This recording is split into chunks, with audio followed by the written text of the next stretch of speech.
આજે blood donation થાય છે અને જે બોટલની અંદર લોહી આવે છે તેનું કલર લાલ હોય છે. આજે આ જ લોહી કોઈ પણ હિન્દુ હોય, ક્રિશ્ચન હોય કે શીખ હોય, ઈસા હોય, કોઈને પણ જરૂર પડે ત્યારે એ બ્લડ એમ નથી કહેતું કે હું મુસલમાનનું છું, કે હું હિન્દુનું છું, કે હું ક્રિશ્ચન.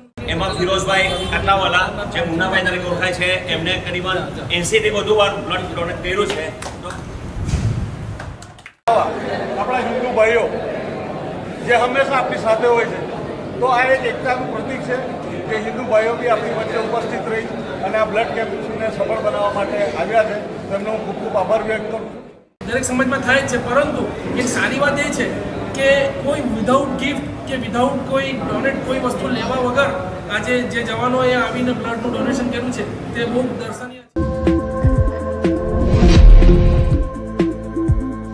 વલસાડ મુસ્લિમ સમાજ દ્વારા આયોજિત ભવ્ય રક્તદાન કેમ્પમાં મોટી સંખ્યામાં લોકો ઉત્સાહપૂર્વક જોડાયા હતા અને રક્તદાન કરીને માનવ જીવન બચાવવાના આ મહાયજ્ઞમાં પોતાનું યોગદાન આપ્યું હતું. આ કેમ્પમાં માત્ર યુવાનો જ નહીં પરંતુ વિવિધ સમાજ, ધર્મ અને વર્ગના લોકો પણ મોટી સંખ્યામાં ઉપસ્થિત રહ્યા હતા. પરિણામે કેમ્પ દરમિયાન 300 થી વધુ યુનિટ રક્તનું દાન એકત્રિત કરવામાં આવ્યું હતું, જે ભવિષ્યમાં અનેક દર્દીઓ માટે જીવનદાયી સાબિત થશે. આ પ્રસંગે કેટલાક એવા મહાન રક્તદાતાઓ પણ ઉપસ્થિત રહ્યા જેમણે વર્ષોથી નિસ્વાર્થ રીતે રક્તદાન કરીને માનવતાની સેવા કરી છે. જેમાં અમીષાબેન શાહે 50 થી વધુ વખત, ભાવસરભાઈ 144 વખત, મિનેશભાઈ ભંડારીએ 127 વખત અને ફિરોઝભાઈએ 80 થી વધુ વખત. હજુ ઘણા એવા રક્તદાતાઓ છે જેમના ઉલ્લેખ અહીં કરાયા નથી, જેમણે રક્તદાન કરીને સમાજ સમક્ષ એક પ્રેરણાદાયી ઉદાહરણ પૂરું પાડ્યું છે. આવા રક્તદાતાઓ ખરેખર સમાજના એવા હીરો છે જેઓ પોતાના એક યુનિટ રક્તથી અનેક પરિવારોમાં આશાનો દીવો પ્રગટાવે છે. કદાચ તેમને ખબર પણ નહીં હોય કે તેમના આ નિસ્વાર્થ દાનથી કેટલાક લોકોના જીવ બચ્યા હશે અને કેટલા પરિવારોને તેમના સ્વજનો પાછા મળ્યા હશે. વલસાડ શહેરે ફરી એકવાર સાબિત કરી દીધું કે લોહીનો રંગ લાલ હોય છે, તેનો કોઈ ધર્મ કે જાતિ હોતી નથી. જ્યારે માનવતાની વાત આવે છે ત્યારે વલસાડનો કોઈ પણ સમાજ કે કોઈ પણ કોમ ક્યારેય પાછળ રહેતી નથી. તમામ ધર્મોના લોકોએ દિલ ખોલીને આ નેક કાર્યમાં ભાગ લીધો અને એકતાનો સુંદર સંદેશ આપ્યો. આવી સેવાકીય પ્રવૃત્તિઓ સમાજમાં પ્રેમ, ભાઈચારો અને માનવતાની ભાવનાને વધુ મજબૂત બનાવે છે. કેમ્પના તમામ આયોજકો, રક્તદાતાઓ અને સહયોગીઓને હાર્દિક અભિનંદન સાથે આવી જ રીતે માનવતાની સેવા સતત ચાલુ રહે તેવી શુભેચ્છાઓ. વાવ ન્યૂઝ, વલસાડ, ગુજરાત. અસ્સલામ વાલેકુમ. હું એડવોકેટ સલ્લુ કાઝી તથા અહીંયા વલસાડ સમાજના તરફથી જે બ્લડ ડોનેશનનો આજે કેમ્પ રાખવામાં આવ્યો હતો, આજે એને સફળતાપૂર્વક એ હમણાં પૂર્ણ થવાની તૈયારીમાં છે. અને એ જ સાથે ખુશીથી એક વાત કહેવાની એ છે કે 300+ આજે ઓર્ડરો થઈ ગઈ છે. આ એક સમાજ માટે ઘણી સારી વાત છે, કારણ કે એ ક્યારેય કહેવી શકાય, કારણ કે જે જવાનોએ જે રીતે પોતાનું અહીં ટાઈમ બગાડી આવી બ્લડ ડોનેટ કર્યું તે એક સમાજના માટે સારી વાત છે. આવી રીતના જ અવેરનેસ દરેક સમાજમાં હોવી જ જોઈએ.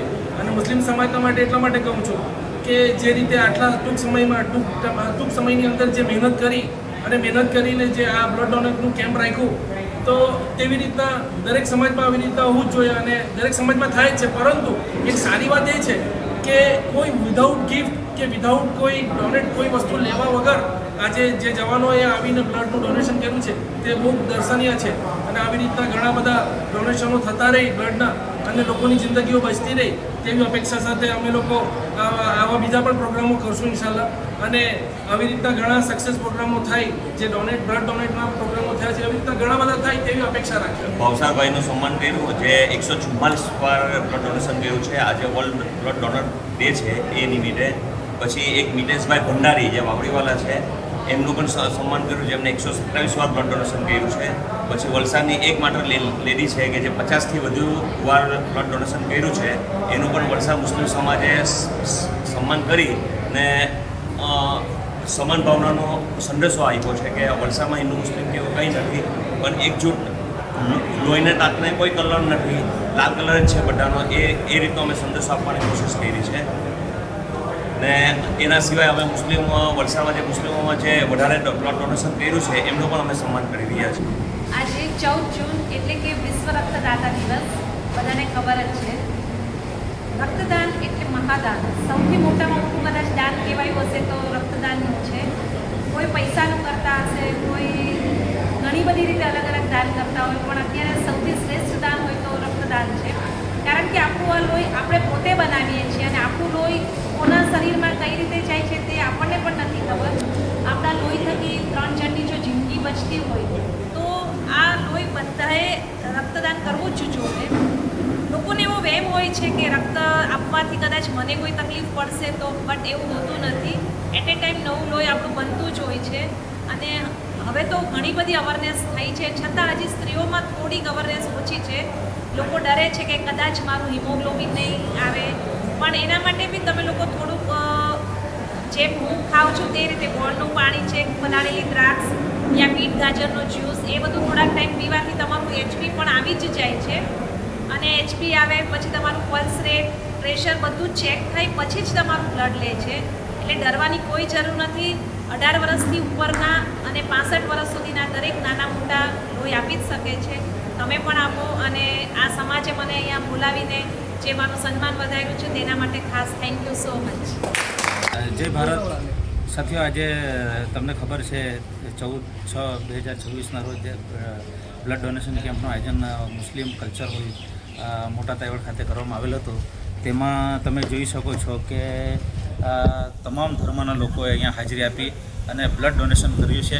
અને ખાસ કરીને એક જ આપણે ઉમ્મીદ રાખી શકીએ બધાથી કે તમામ સમાજના લોકો જ્યારે એક થઈને જ્યારે માનવજાત માટે અને રક્તદાન એ જ મહાદાન, એ જ તમારી ઇન્સાનિયત, એ જ તમારું એક કર્તવ્ય છે જે તમે નિભાવી રહ્યા છો, એ ખાસ કરીને તમામ સમાજના લોકોને કામ આવી શકે. અને આગળ પણ આપણે એવી જ રીતે બ્લડ ડોનેશન કેમ્પનું આયોજન કરવાનું છે. એકતાના પ્રતીક સમાન કે આ જે બ્લડ ડોનેશન થાય છે અને જે બોટલની અંદર લોહી આવે છે તેનું કલર લાલ હોય છે. અને એ લાલ કલર એ વાત નથી, પરંતુ હું એ કહેવા માગું છું કે આજે આ જ લોહી કોઈ પણ હિન્દુ હોય, ક્રિશ્ચન હોય કે શીખ હોય, ઈસા હોય, કોઈને પણ જરૂર પડે ત્યારે એ બ્લડ એમ નથી કહેતું કે હું મુસલમાનનું છું કે હું હિન્દુનું છું કે હું ક્રિશ્ચનનું છું, પરંતુ એ જ બ્લડ તે કોઈ પણ વ્યક્તિને આપવામાં આવે તો તેની જિંદગી આ બચશે. એટલા માટે આ બહુ સારી વાત છે અને સમાજમાં પ્રેરિત થવાના માટે આ બહુ જરૂરી છે. અને જેટલા લોકોએ અહીંયા આવીને બ્લડ ડોનેટ કર્યું તેનું સૌનું વલસાડ મુસ્લિમ સમાજ વતી હું ખૂબ ખૂબ આભાર માનું છું. અને આવી રીતના સંકળાયેલા રહો અને આવી રીતના બ્લડ ડોનેટ કરો અને લોકોની જિંદગીઓ બચાવો.